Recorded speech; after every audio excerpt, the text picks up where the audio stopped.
Bismillahirrahmanirrahim. Assalamualaikum warahmatullahi wabarakatuh. Perkenalkan, nama saya Anwar, mahasiswa Yai Bafa semester 5, prodi Ilmu Al-Qur'an dan Tafsir. Di sini saya akan membacakan Quran surat Al-Baqarah ayat 222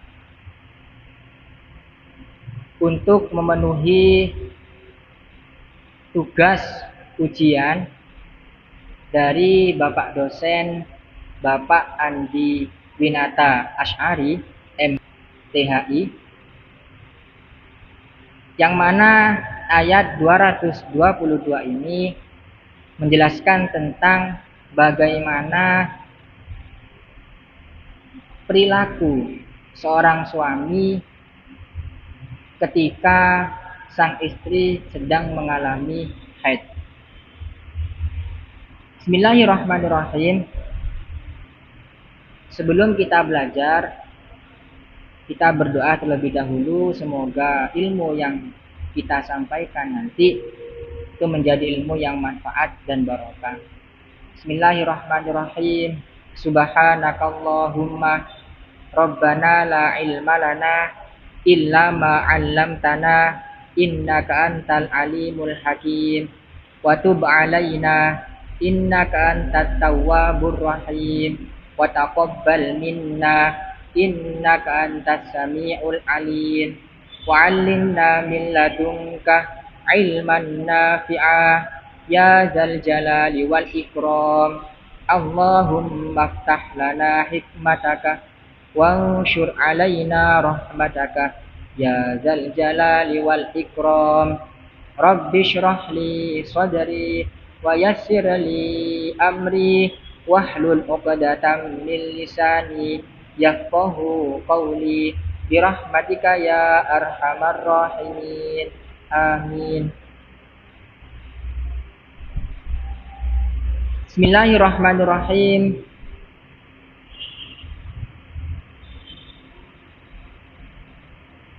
Di sini yang saya baca yakni tafsir Maroh Labid karangan Imam An-Nawawi Al-Bantani, halaman 60.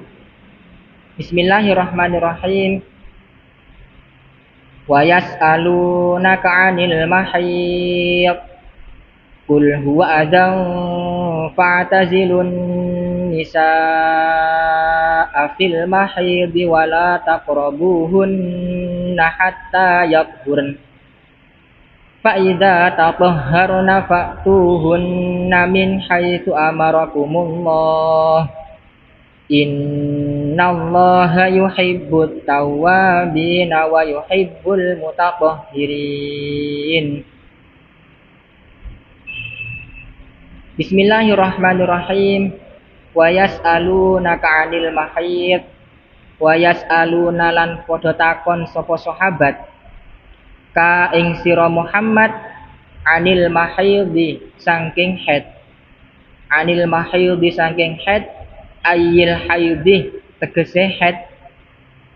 Wasailu tawi wong kang takon anzalika saking mengkono-mengkono haid iku tabitu dahdahi astabit ad-dahdah al-ansori, sahabat ansor. Wakila lan den ucapake sapa Ubadu banu Bashar, Ubad bin Bashar, wa Asyadu banul Hudair lan sahabat Asyad bin Hudair.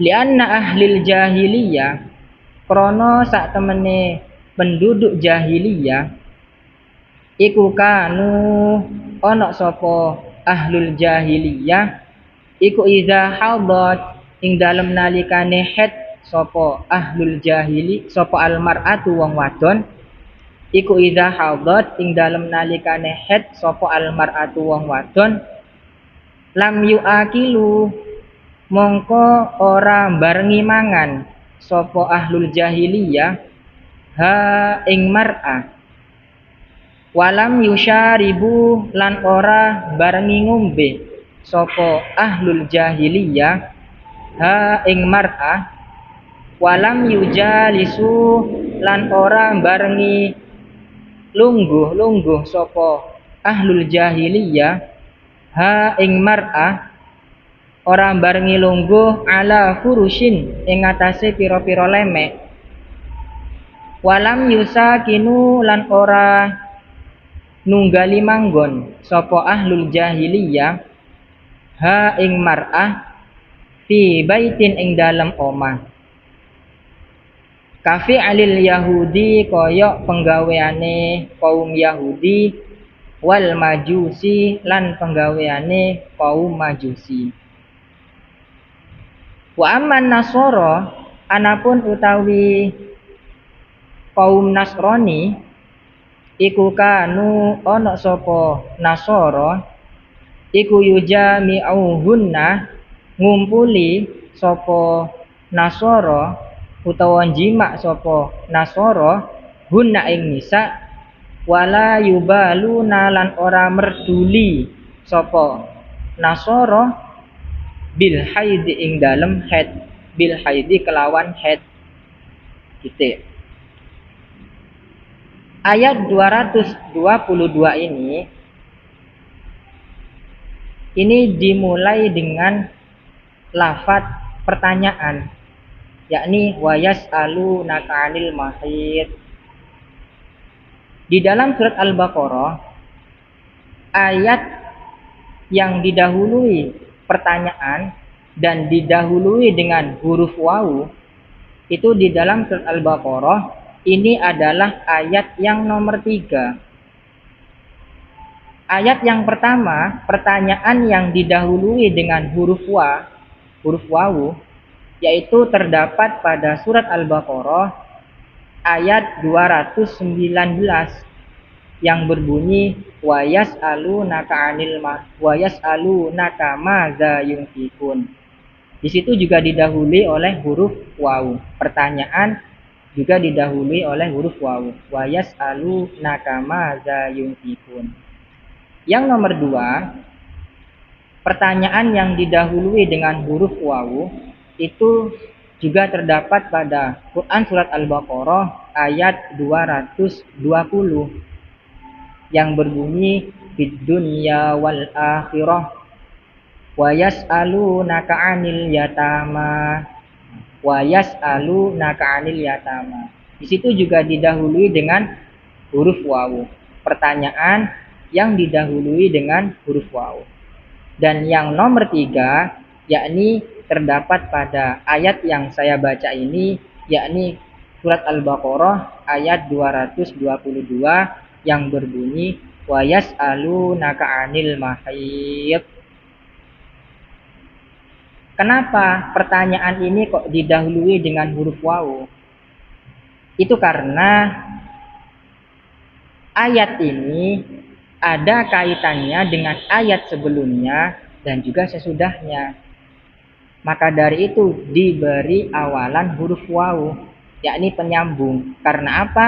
Karena ayat ini, ayat Al-Baqarah, surat Al-Baqarah ayat 222, ini berkaitan dengan ayat sebelumnya dan juga sesudahnya. Yang mana sebelumnya itu menjelaskan tentang larangan menikahi wanita musyrik, yakni tentang pernikahan. Wala tankihul musyrikati hatta yu'min. Sedangkan ayat setelahnya yaitu menjelaskan tentang bagaimana hubungan suami istri yang dibenarkan oleh syariat itu bagaimana, yakni ayat setelahnya, yakni pada ayat 223 Nisa hukum harsul lakum. Jadi ada kaitannya. Setelah ayat 221 itu membahas tentang nikah, jelas kalau sudah nikah, seseorang itu kan ingin melakukan hubungan suami istri. Terus bagaimana kalau si istri sedang mengalami haid? Bagaimana tuntutan syariat?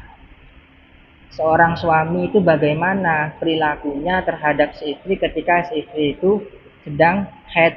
Maka dijelaskan dengan ayat 222 ini. Setelah itu, kalau sudah menjelaskan tentang haid, terus bagaimana sih hubungan suami istri yang benar itu lewat jalur mana? Nah, itu nanti dijelaskan pada ayat selanjutnya, yaitu pada ayat 223. Jadi seperti itu. Alasan kenapa pada Quran surat Al-Baqarah ayat 222 ini diawali dengan huruf wawu. Pertanyaan yang diawali dengan huruf wawu itu karena apa? Karena ada kaitannya antara ayat ini dengan ayat sebelum dan sesudahnya. Sebagaimana pada ayat-ayat yang didahului dengan huruf wawu yang tadi saya sebutkan, yang ada 3 itu. Adapun asbabun nuzul pada Quran surat Al-Baqarah ayat 222 ini, yakni ada sahabat di kitab ini disebutkan namanya itu ada yang mengucapkan Thabit ad-Dahdan al-Ansari, dan juga ada yang mengatakan sahabat yang bertanya itu adalah Ubad bin Bashar, dan ada yang mengatakan juga yang bertanya adalah Asyad al-Hubair. Mereka bertanya kepada Rasulullah, "Ya Rasulullah, wa yas'alunaka 'anil mahid." Di sini memang yang dikatakan itu mahid, haid. Tapi sejatinya yang mereka tanyakan itu bukan haidnya, tapi perilakunya seorang suami ketika si istri haid itu bagaimana. Seperti itu. Bukan tanya haid itu bagaimana dan sebagainya. Akhirnya Rasulullah bersabda, seperti halnya hadis Muslim dan At-Tirmizi meriwayatkan dari Anas bin Malik bahwa di kalangan Yahudi dulu kaum Yahudi itu ketika si istri itu sedang haid, mereka itu mengasingkan si istri tersebut, tidak mau makan bersama, tidak mau minum bersama, tidak mau duduk-duduk bersama, bahkan tidak mau satu atap dengan si istri tersebut. Jadi diasingkan. Itu kalau perilaku kaum Yahudi. Sedangkan kaum Nasrani itu tidak memerdulikan haid sama sekali. Entah itu si istri sedang dalam keadaan haid atau si istri itu dalam keadaan suci, sama saja. Haid dan tidak haid kalau kaum Nasrani ya sama saja. Akhirnya timbul kebingungan dari para sahabat, yang benar kalau tuntutan Allah secara syariat itu bagaimana kalau orang Islam. Akhirnya Rasulullah menjawab pada ayat seterusnya, "Kul huwa adza." Bismillahirrahmanirrahim. Kul ngucapo sapa sira Muhammad, ya asyrafal khalqi, he sak mulya-mulyane makhluk. Huwa utawi haid, ayil haidu tegese haid iku azan kotoran, ay qadaron tegese kotoran, lirraihati kedue ambu al mungkaroti kang den sengiti, allati kang fihi kang tetep ing dalem haid, wal launi lan wernane al fasidi kang rusak, walil hiddati lan krono keras, al qawiyati kang kuat, allati kang fihi kang tetep ing dalem haid, kama koyok keterangan pola kang wis dawuh sinten Rasulullah sallallahu alaihi wasallam, dawuh ing lafat damul haidi huwal aswadu ila akhirih. Damul haidi utawi getih haid, huwa hiya damul haidi iku al aswadu warna ireng, iku al aswadu warna ireng, al muhtadimu kang gosongake, ayil muhtariku tegese gosongake, min syiddati hararatihi saking bangete panase haid. min syiddati hararatihi saking bangete panase head. Jadi pada ayat ini para sahabat ketika bertanya kepada Rasulullah tentang head, Rasulullah menjawab dengan simple. Kul huwa aza. Lafadznya kul huwa aza. Kita bahas dari segi lafadz terlebih dahulu. Pada lafadz ini, kul huwa aza, ini terdapat uslub tasbih. Tasbih, penyerupaan. Tasbih itu dalam segi bahasa itu bermakna tamtil. Tamtil itu penyerupaan. Sedangkan tasbih dalam segi istilahnya ialah bayanu anna syai'an au asya'a ghairaha fi sifatin au aktsara bi adatin hiya al-kafu au nahwuha malfuzatan au malfuzatan. Jadi tasbih itu adalah penyerupaan sesuatu dengan sesuatu yang lain pada suatu sifat dengan menggunakan adat tasbih seperti halnya kaf dan lain-lain. Baik penyerupaannya adat tasbihnya itu ditampakkan ataupun tersimpan. Jadi pada lafadz kul huwa aza ini aslinya kul huwa ay al haidu itu kal aza, seperti halnya kotoran, kal aza. Adapun pembagian tasbih itu dalam segi kesempurnaan rukun-rukunnya itu ada 4. Yang pertama yaitu dari segi adatnya, rukun tasbih itu ada 4. Yang pertama ada musyabbah, yang kedua ada musyabbah bih, yang ketiga ada adatut tasbih, dan yang keempat ada wajhu syabah. Wajhu syabah. Contohnya apa? Contoh Muhammadun kal asadi fi syaja'ati. Muhammadun itu sebagai musyabbah yang diserupakan, yang menyerupai musyabbah, dan kal asadi, kafnya itu sebagai adatut tasbih, al asadi sebagai musyabbah bih yang diserupai, dan fis syaja'ati itu sebagai wajhu syabah, yakni sifat yang disamakan, wajhu syabah. Muhammad itu seperti halnya macan dalam hal keberaniannya.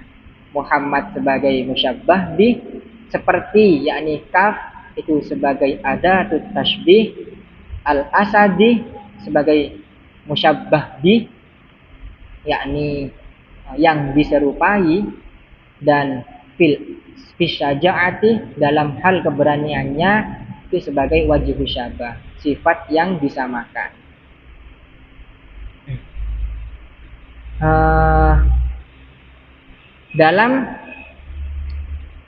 Dalam ilmu balaghah 4 rukun tersebut itu yang harus ditampakkan, yang wajib ditampakkan itu adalah ada 2, musyabbah dan musyabbah bih. 2 ini harus ditampakkan, atau bisa dikatakan torof, wajib disampaikan, wajib ditampilkan. Tapi kalau yang 2 lainnya, yakni adatut tasbih dan juga wajhu syabah, ini boleh ditampilkan dan juga boleh tidak ditampilkan. Jadi pembagiannya dari segi adatut tasbih terlebih dahulu. Kalau tasbih yang menyebutkan adatut tasbihnya, seperti contoh Muhammadu kal asadi fi syaja'ati, menyebutkan kaf di situ, maka disebut tasbih mursal. Sedangkan apabila tasbih itu tidak menyebutkan adatut tasbihnya, seperti Muhammadun asadun tanpa kaf fi syajaati, maka itu disebut dengan tasbih muakkad. Selanjutnya, tasbih dari segi penyebutan wajhu syabahnya, sifatnya. Seperti contoh, kalau menyebutkan wajhu syabahnya seperti Muhammadun kal asadi fi syajaati, menyebutkan fi syajaati itu disebut dengan tasbih mufassal. Tasbih mufassal. Jadi tasbih mufassal itu tasbih yang menyebutkan ada wajhu syabahnya. Tapi kalau tidak menyebutkan wajhu syabah, seperti contoh Muhammadun kal asadi titik tanpa ada penyebutkan wajhu syabahnya, maka disebut dengan tasbih mujmal. Tasbih mujmal. Jadi saya ulangi, tasbih itu apabila menyebutkan adatut tasbihnya seperti Muhammadun kal asadi fi syajaati, menyebutkan kaf di situ sebagai adatut tasbih, maka disebut dengan tasbih mursal. Tapi kalau tidak menyebutkan adatut tasbihnya seperti Muhammadun asadun tanpa kaf di situ fi syajaati, maka itu disebut dengan tasbih muakkad.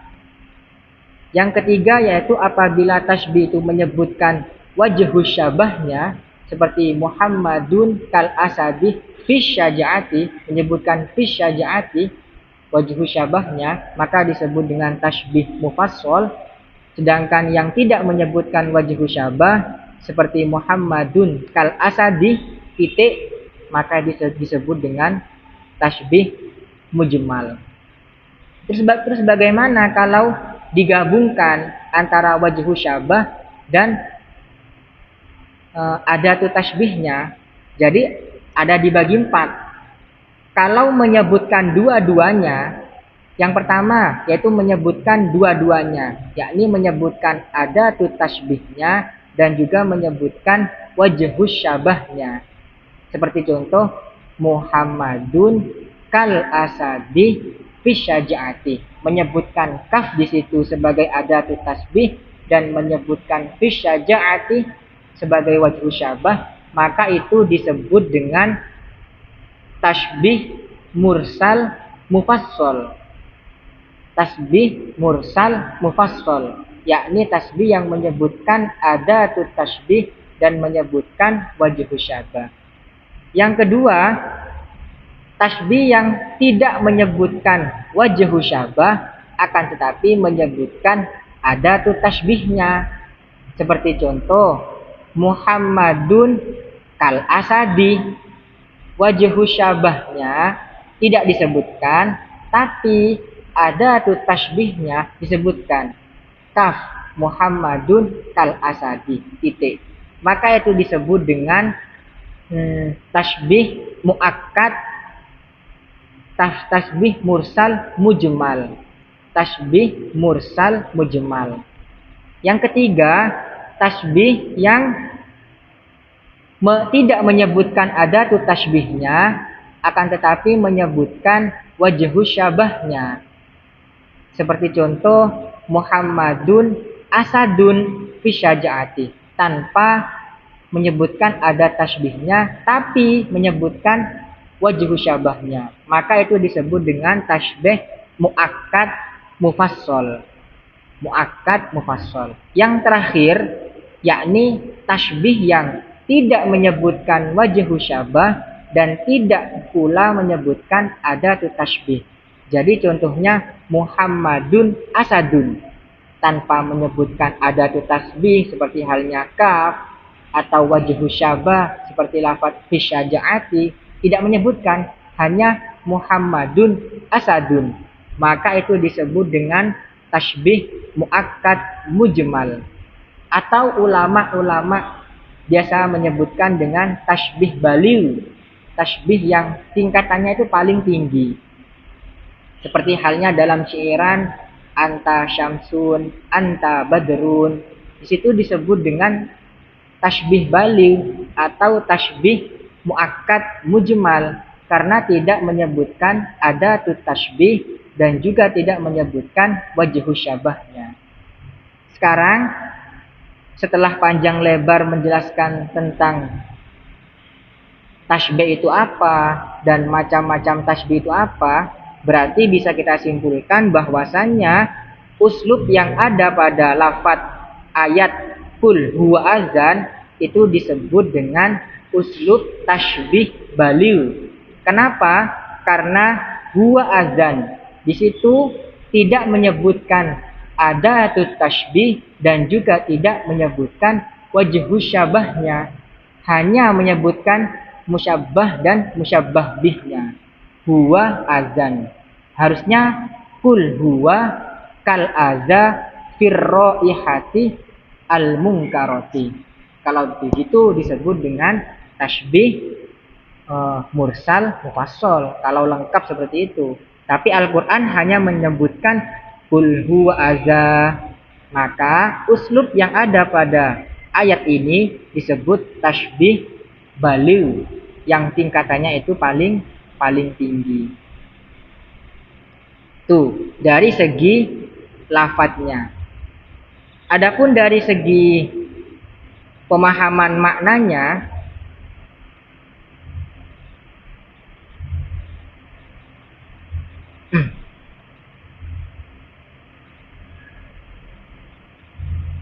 para ulama itu berbeda-beda pendapat.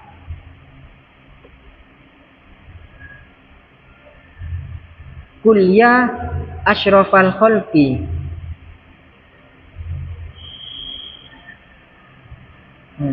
Dilanjutkan dengan ayat selanjutnya, yakni fa'tazilun nisaa fil mahid. Fa'tazilu mongko ngedohono sapa sira kabeh an nisaa ing wong wadon fil mahidi ing dalem panggonan haid. Ai fi maudhi'il haidi tegese ing dalem panggonan haid.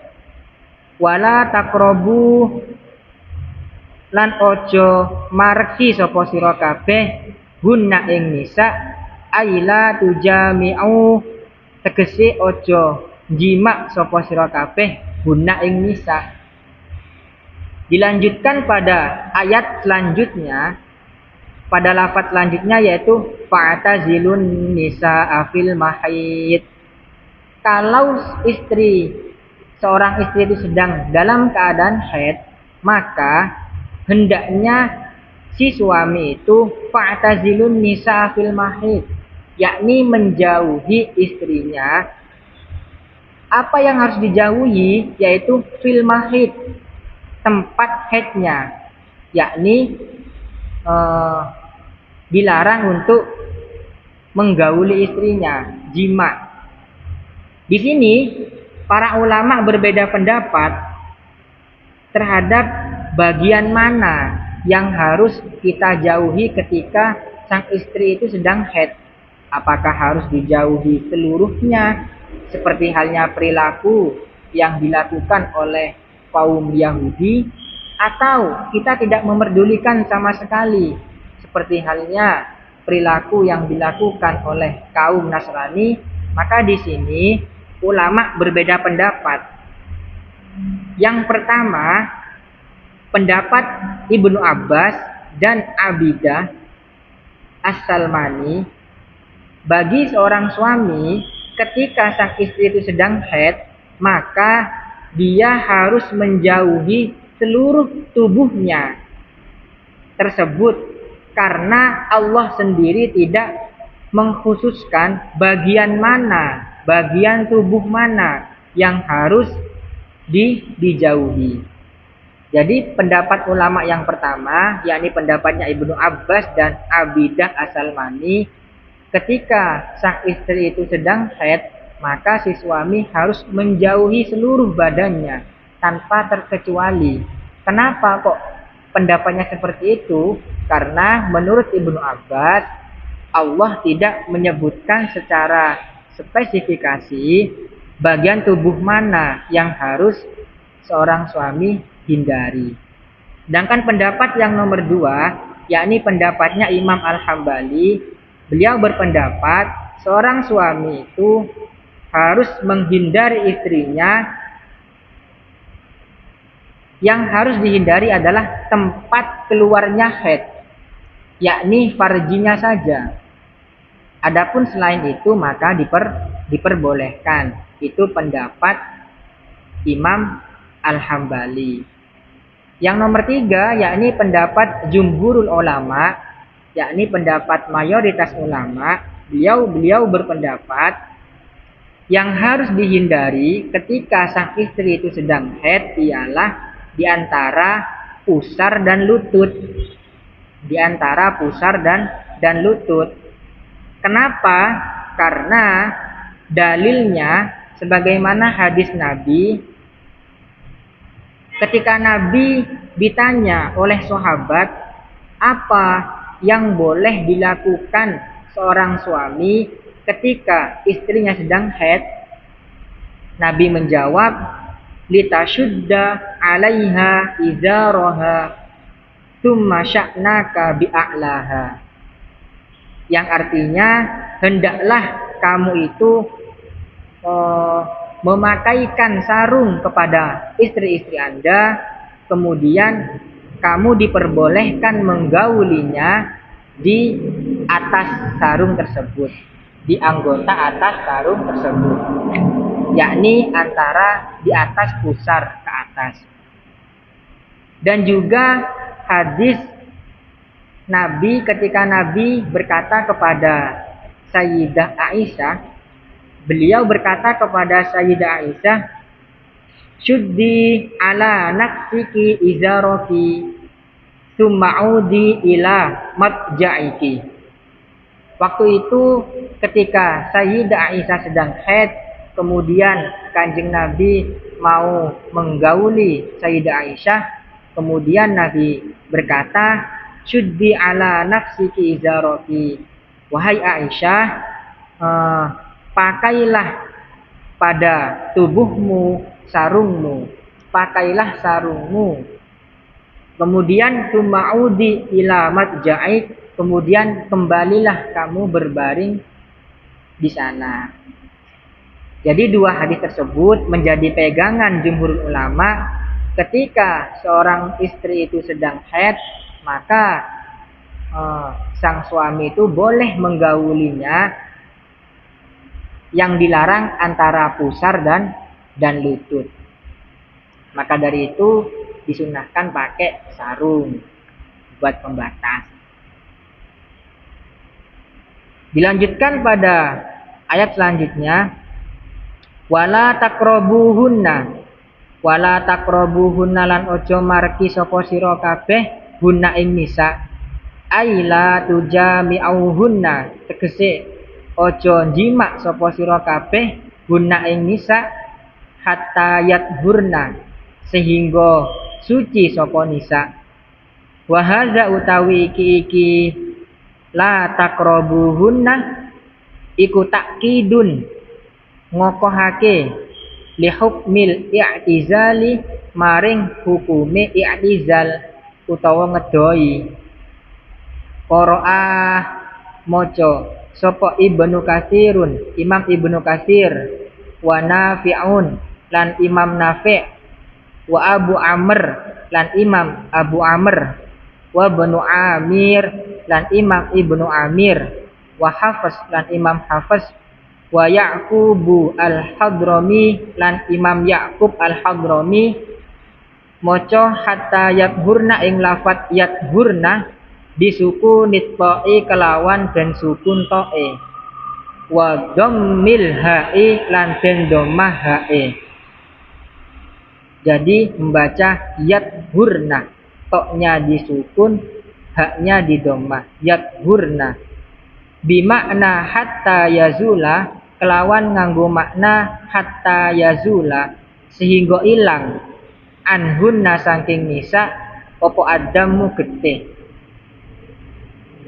Wa qara'alan maca sapa Syu'bah Imam Syu'bah, wa Hamzah lan Imam Hamzah, wal Kisai lan Imam Al-Kisai, Moco bitasydidit ta'i kelawan den tasydid ta'i wal ha'i lan ha'i bimakna yautasilna kelawan nganggo makna yautasilna adus soko nisa. Pada ayat ini, pada lafadz wala taqrabuhunna hatta yathurna, lafadz la taqrabuhunna ini berfungsi sebagai taukid, penguat pada lafadz fa'tazilu. Jadi memang benar-benar ketika sang istri sedang haid, maka sungguh kamu itu jauhilah sang istri. Maksud dari jauhi adalah dilarang menjima. Kemudian pada lafadz yathurna ini dari segi qiraah terlebih dahulu, para imam-imam qurra itu berbeda pendapat, berbeda cara baca pada lafadz yathurna. Seperti halnya yang tadi dibaca Imam Nafi', Imam Abu Amr, Imam Ibnu Amir, Imam Hafs, dan Imam Ya'qub Al-Hadrami, beliau itu membaca lafadz yathurna dengan disukun toknya dan didommah haknya, yathurna, dengan menggunakan makna hatta yazula anhu, yakni darah haidnya sudah berhenti. Begitu. Dan ada juga imam qurra itu yang membaca yatahharna, toknya ditasdid, haknya juga ditasdid, yatahharna, seperti halnya Imam Syu'bah, Imam Hamzah, dan Imam Ali Al-Kisai,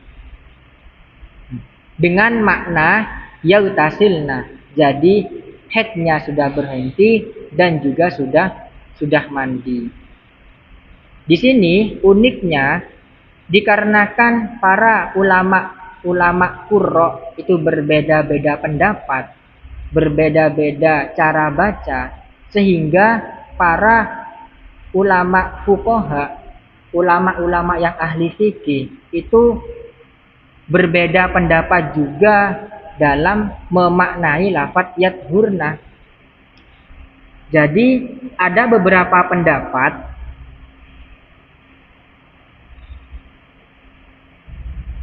tentang diperbolehkannya menjima sang istri itu ketika sudah apa?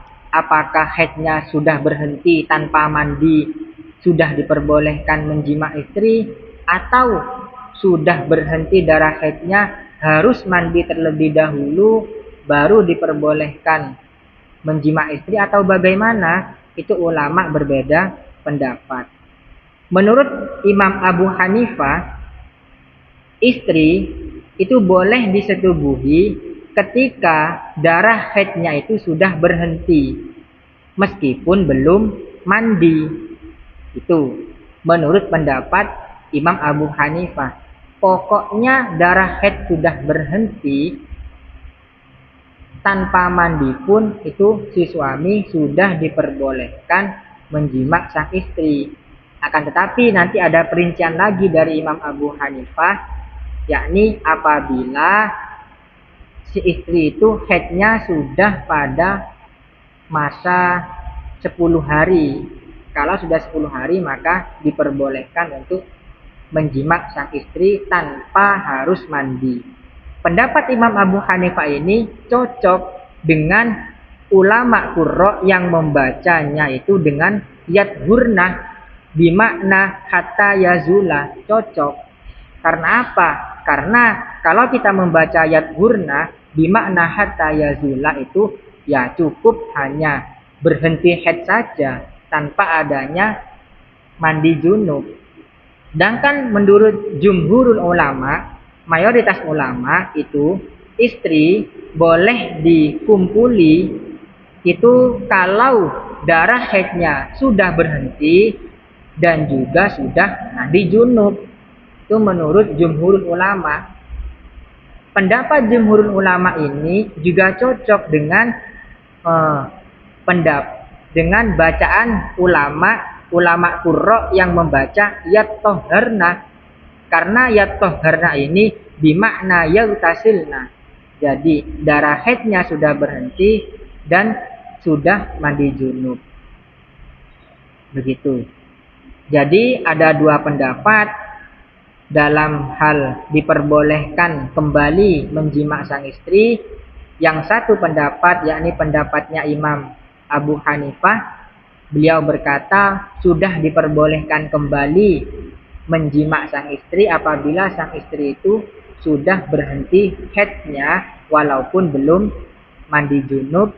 Sedangkan menurut jumhurul ulama itu diperbolehkan sang suami menjima sang istri lagi itu apabila darah haidnya sudah berhenti dan juga sudah mandi junub. Terus ada pertanyaan, bagaimana kalau seumpama sang suami itu terlanjur mengumpuli sang istri ketika sang istri itu dalam keadaan haid?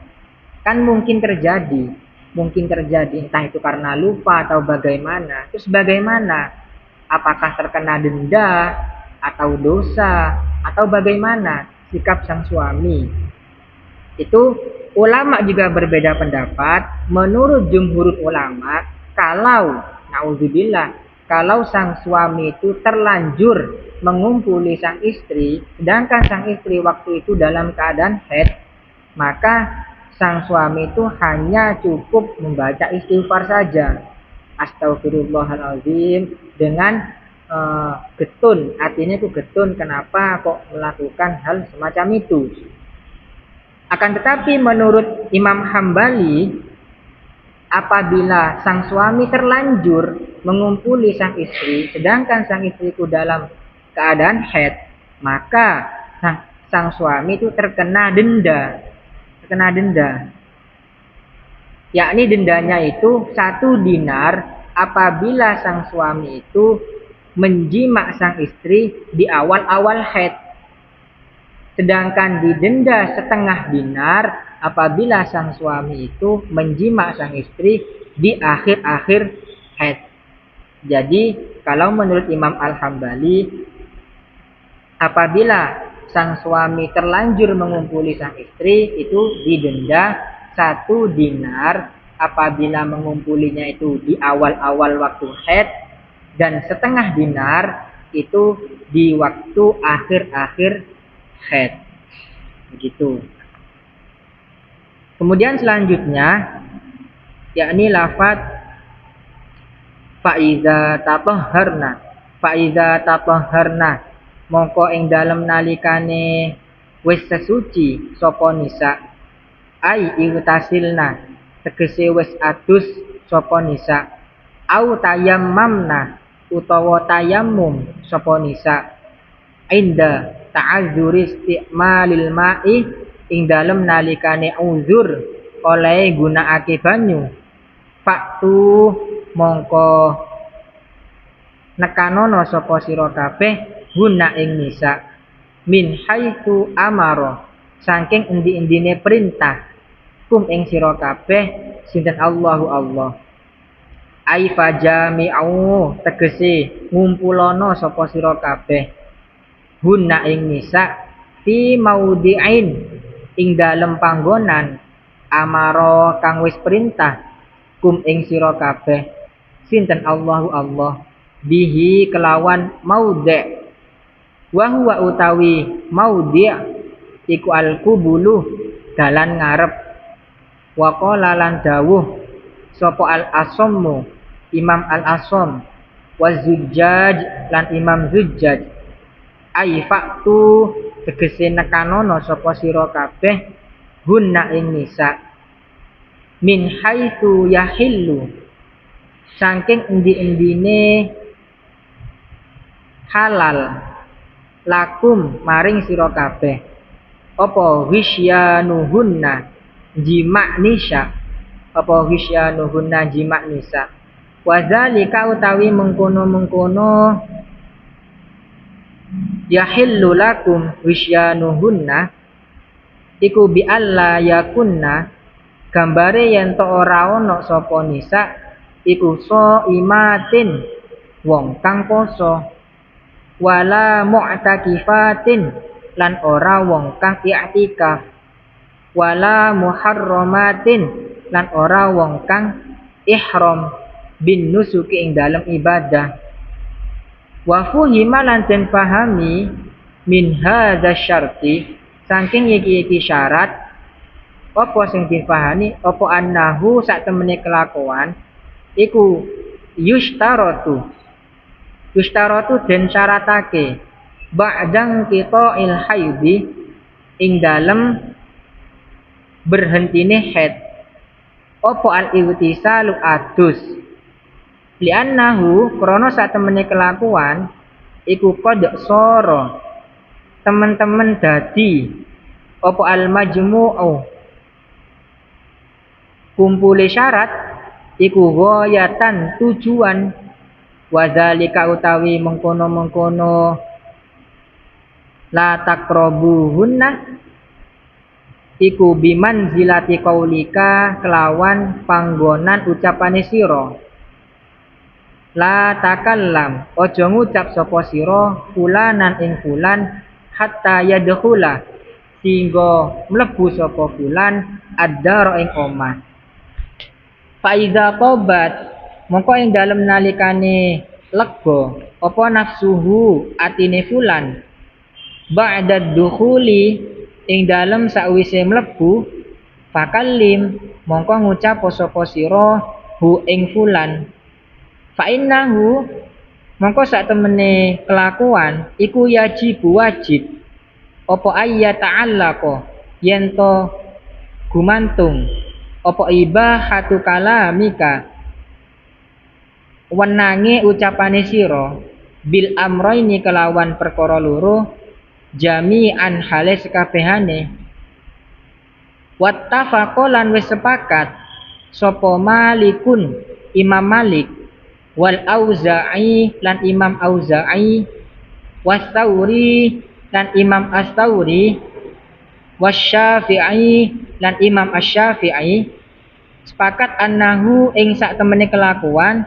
iku idzang qata'a ing dalem nalikane wis pegot utawa wis berhenti apa haidul mar'ati hete wong wadon la yahillu mongko ora halal lizauji kedue bojo apa mujami'atuhu ngumpuli mar'ah illa ba'da an taghtasila kejaba ing dalem sakwise yen to adus junub sapa mar'ah minal haidi saking haid wal masyhur utawi qaul kang masyhur an Abi Hanifata saking Imam Abi Hanifah annaha sak temene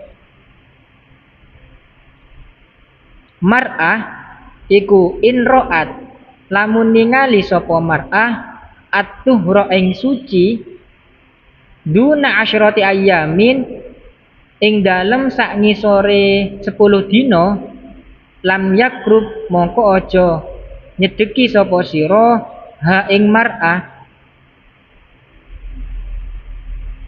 lam yakrub mongko aja nyedeki ha ing mar'ah sapa zaujuha bojone mar'ah wa in ra'at lan lamun ningali sapa mar'ah hu ing tuher li asyrati ayyamin maring 10 dina jaza mongko wenang apa ayyaqraba yen to mareki sapa zauj ha ing mar'ah qabla tisali ing dalem sadurunge adus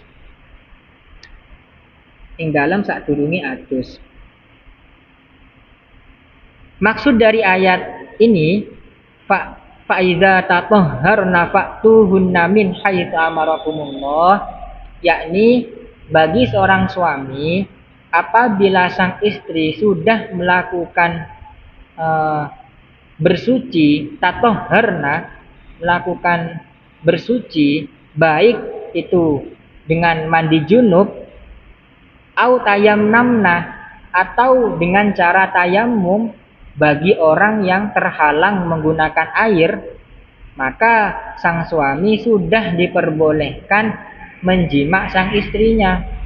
Sudah diperbolehkan menjima istrinya. Akan tetapi seperti halnya tuntunan yang Allah perintahkan,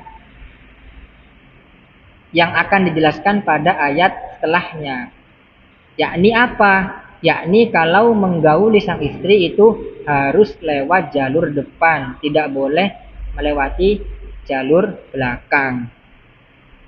Di sini dijelaskan bahwasannya imam-imam seperti halnya Imam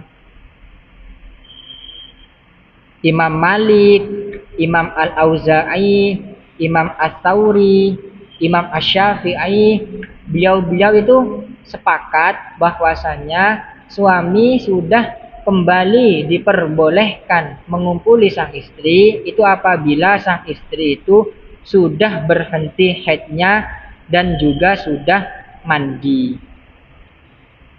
Akan tetapi pendapat yang masyhur, yakni pendapatnya Imam Abu Hanifah, itu berbeda dengan pendapatnya jumhurul ulama. Kalau jumhurul ulama itu harus mandi, berhenti haid, mandi, baru diperbolehkan mengumpuli sang istri. Tapi kalau Imam Abu Hanifah itu sang istri itu diperbolehkan, sang suami diperbolehkan menggauli sang istri itu apabila sang istri itu sudah berhenti haidnya, walaupun tanpa mandi. Tapi dengan syarat harus di atas 10 hari. Kalau di bawah 10 hari haidnya, maka pendapat Imam Abu Hanifah, sang suami tetap dilarang untuk mengumpuli sang istri. Jadi kalau pendapatnya Imam Abu Hanifah, sang suami itu boleh mengumpuli sang istri itu apabila sang istri itu sudah haid lebih dari 10 hari, itu walaupun belum mandi itu diperbolehkan. Tapi kalau di bawah 10 hari haidnya, seperti halnya 3 hari, 4 hari, itu kan di bawah 10 hari, maka sang suami tetap dilarang mengumpuli sang istri kalau belum mandi. Di sini ijma ulama, ini kan karena bahas tentang darah, ijma ulama sepakat kalau darah yang keluar dari farjinya wanita itu ada 3 darah. Yang pertama yakni darah yang kita bahas sekarang, yakni darah haid. Darah haid itu darah yang keluar paling lama itu menurut Imam Syafi'i itu paling lama 15 hari. Sedangkan menurut Imam Abu Hanifah itu paling lama itu 10 hari. Itu keluarnya darah haid. Kalau melebihi dari itu, maka disebut dengan darah istihadhah atau darah kotor. Sedangkan masa terpendeknya keluarnya darah haid itu kalau menurut Imam Syafi'i dan Imam Ahmad itu 1 hari 1 malam. Sehari semalam. Itu masa terpendeknya keluar darah haid. Kalau kurang dari itu, maka disebut darah istihadhah. Sedangkan menurut Imam Malik, masa terpendeknya keluar darah haid itu adalah 1 semburan. 1 semburan kalau menurut Imam Malik. Sedangkan masa terpendeknya darah haid menurut Imam Abu Hanifah itu 3 hari. Jadi apabila kurang dari 3 hari, maka itu disebut dengan darah istihadhah menurut pendapat Imam Abu Hanifah. Yang kedua, darah yang keluar dari farjinya wanita selain darah haid yaitu ada yang namanya nifas. Nifas itu adalah darah yang keluar dari farjinya wanita ketika sudah melahirkan, setelah melahirkan. Ulama juga berbeda pendapat. Kalau menurut Imam Syafi'i, imam yang kita anut, menurut Imam Syafi'i, paling sedikitnya keluarnya darah nifas itu hanya sebentar, sekejap saja. Sedangkan umumnya keluarnya darah nifas setelah melahirkan itu 40 hari. 40 hari. Sedangkan paling lamanya nifas menurut Imam Asy-Syafi'i itu adalah 60 hari. Dan yang ketiga, darah yang keluar dari farjinya wanita ialah darah istihadhah. Darah istihadhah ialah darah kotor selain dari darah haid dan juga darah nifas. Itu. Lanjut. Innallaha sak temene Gusti Allah. Innallaha sak temene Gusti Allah iku yuhibbu demen sapa Gusti Allah, iku yuhibbu demen sinten Gusti Allah at-tawwabina ing pira-pira wong kang akeh tobate, bin nadmi kelawan getun, ala ma ing atase barang madha kang wis kliwat apa ma bayane ma minaz dzambi saking dosa, wat tarki lan ninggal fil hadiri ing dalem mongso kang bakal teko, wal azmi lan punya kemauan ala alla yaf'ala yen ing atase yen to orang lakoni sapa wong mislahu ing sepadane ma fil mustaqbali ing dalem zaman kang bakal teko.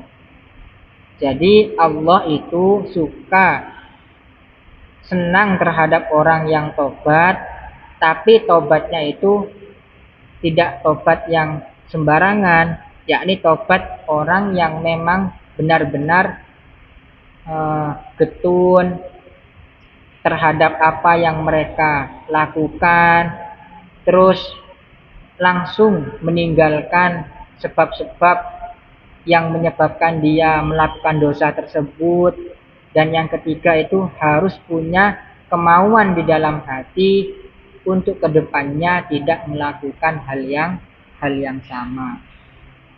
Wa yuhibbut mutahhirin, wa yuhibbulan demen sinten Allah al mutatahhirina ing pira-pira wong kang bebersih, ayyil mutanazzihina tegese wong kang padha bersihake anil ma'asi saking pira-pira maksiat, min ityanin nisa'i saking nekani wong wadon fi zamanil haidhi ing dalem mangsa haid, wal ityani lan nekani fil adbari.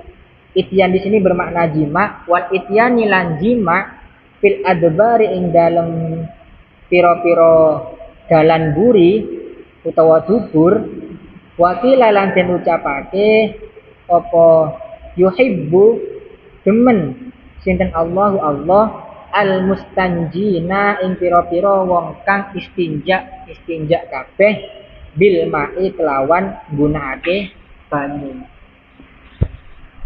Yakni maksudnya Allah itu senang terhadap hambanya yang meninggalkan maksiat, termasuk maksiat juga, yakni menggauli istri ketika waktu haid. Maka dari itu, dan juga maksiat menjima sang istri dari jalur belakang atau dubur. Dan Allah juga senang terhadap orang yang ketika bersuci itu menggunakan air kalau tidak terhalang. Jadi kesimpulannya dari surat Al-Baqarah ayat 222 ini, yakni Allah menjelaskan tentang sikap seorang suami kepada sang istri ketika sang istri itu sedang haid. Yakni kesimpulannya sang suami itu dilarang menjima sang istri dilarang menjima sang istri dalam keadaan haid. Apakah dilarang semua? Tidak. Yang dilarang itu adalah antara pusar dan lutut. Kemudian, kalau terlanjur melakukan bagaimana? Kalau terlanjur melakukan jima, maka menurut jumhur ulama cukup dengan istighfar saja. Tapi kalau Imam Al-Hambali itu harus membayar denda sebanyak 1 dinar kalau melakukannya di awal haid dan setengah dinar ketika melakukannya itu di akhir-akhir waktu haid. Sekian dari saya. Semoga apa yang saya sampaikan ini bisa menjadi ilmu yang bermanfaat teruntuk pribadi saya sendiri dan juga mustami'in yang mendengar, dan juga semoga ilmu yang kita dapat ini menjadi ilmu yang bermanfaat. Monggo doa terlebih dahulu. Bismillahirrahmanirrahim. Rabbi fa'fa'na bi barakatihim wahdinal husna bi hurmatihim wa amitna fi tariqatihim wa mu'afati minal fitani. Bismillahirrahmanirrahim. Allahumma inni astaudi'uka ma 'allamtanihi fardhu ilayya inda hajati ilaihi wa la tunsinihi ya rabbal alamin. Allahumma inni astaudi'uka ma 'allamtanihi fardhu ilayya inda hajati ilaihi wa la tunsinihi ya rabbal alamin. Allahumma inni astaudi'uka ma 'allamtanihi fardhu ilayya inda hajati ilaihi wa la tunsinihi ya rabbal alamin. Assalamualaikum warahmatullahi wabarakatuh.